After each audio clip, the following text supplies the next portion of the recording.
Gonna do first, we're gonna use this NOCO battery. We're gonna give it a good little spritz. Go on and turn pink. A little bit of pink. Down that's it, 2 to 4 minutes. Flush with water. We have our mason jar filled with water. Pour this on here. Oh, that's so loosey-goosey.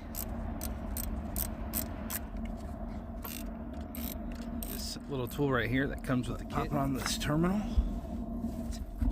Oh, that looks a lot better. Much better. Here. Put this inside. See, cleans the inside of that pretty dang good. These two acid absorbers.